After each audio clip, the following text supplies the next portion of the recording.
So I'm going to give two examples first of where I read something and a case where somebody told me something that has happened. I'll share that first, and then I'll get into explaining what I have been looking up. I came across this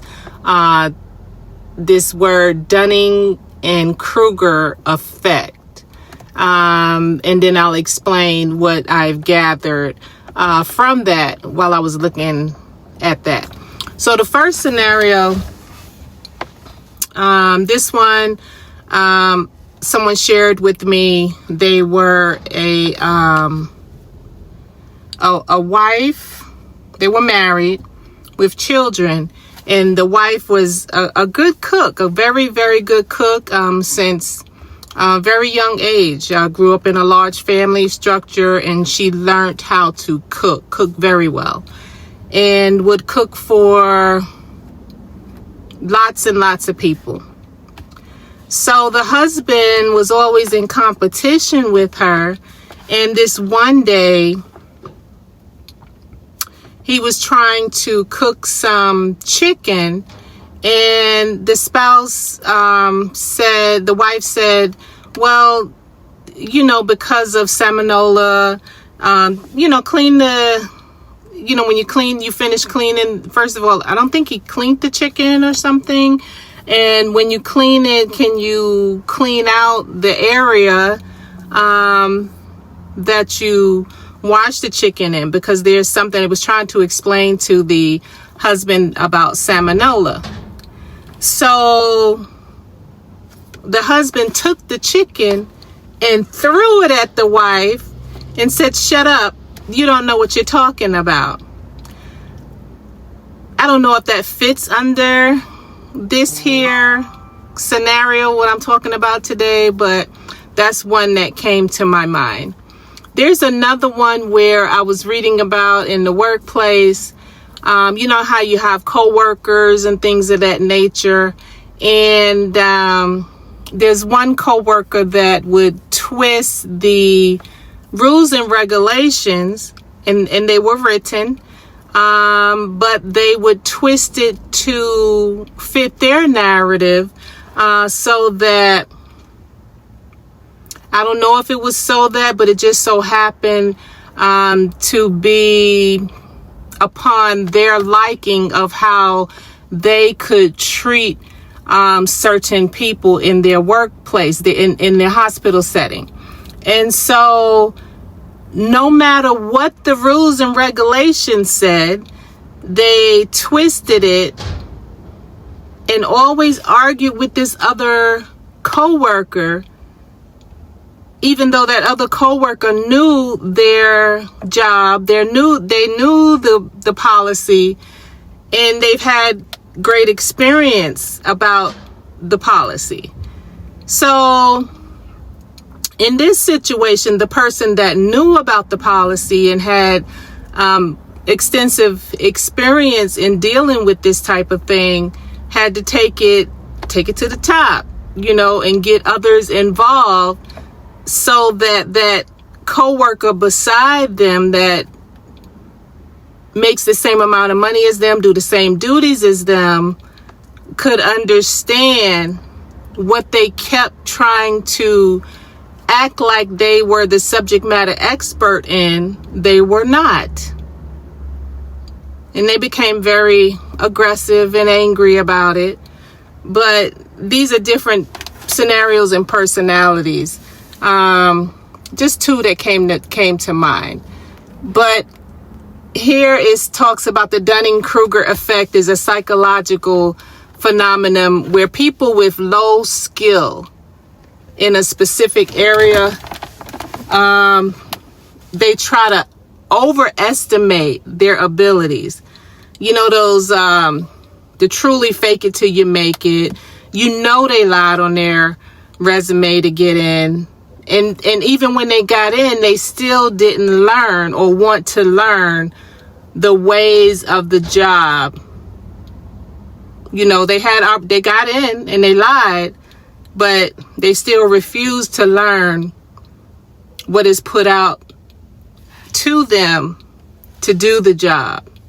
to be successful in the job.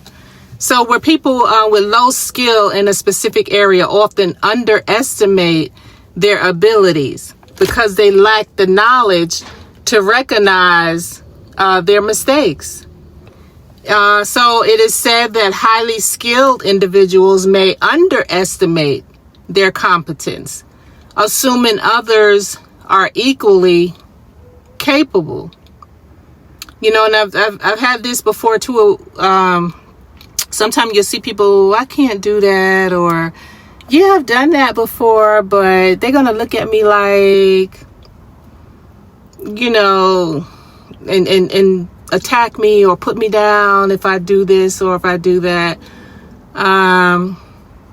But they know they are capable. They have done it before, you know, and they underestimate their competence in thinking that these people that are less competent can do the same thing they can, but they can't.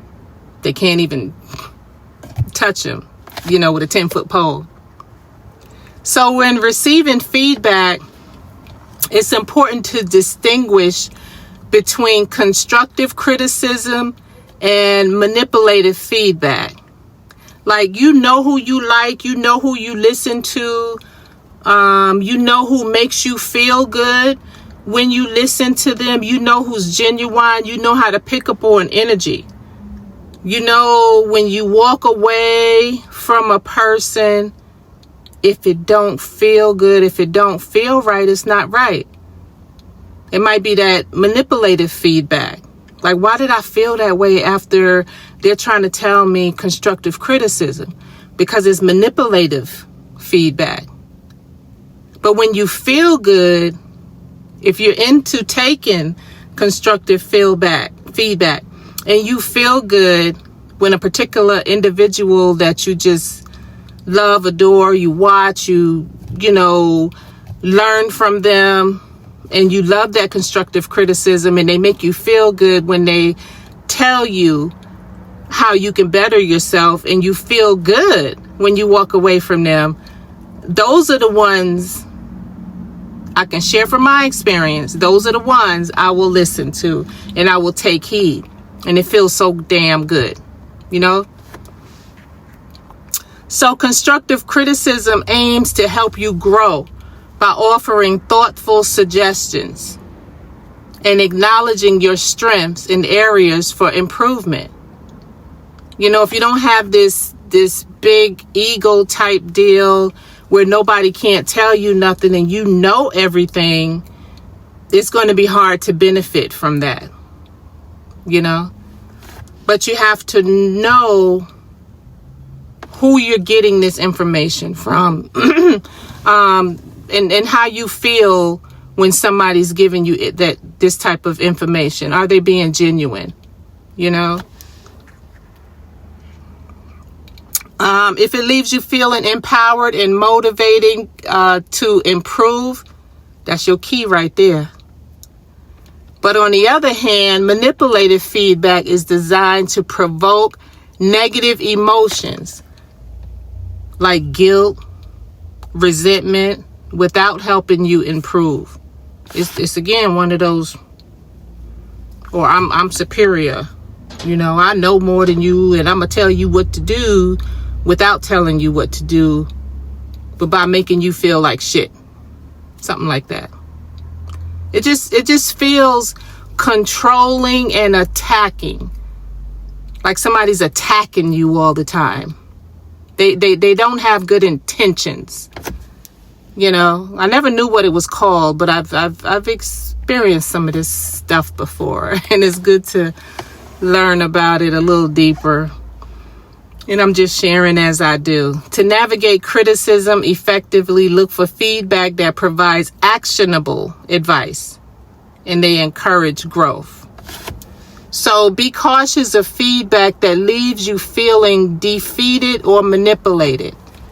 Now that can be tricky because a person can be genuine, but if you have that type of personality, nobody can tell me nothing. You know, in the workplace. And you get offended when people tell you things and how to improve. all the time, and you just, when they come to you, it's like you're going to attack them. You're going to do everything in your power to get them back for speaking up and telling you what you're doing wrong.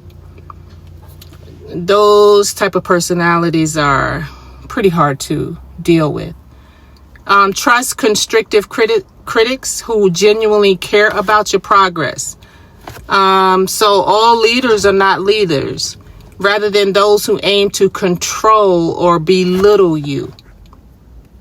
So, you know how you feel.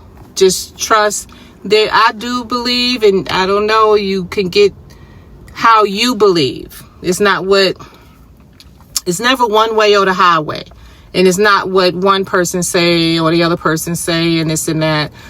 You could take something from what somebody say and figure out how to marinate it and get your own thoughts and experiences from maybe what somebody say or whatever. I don't know. Just sharing.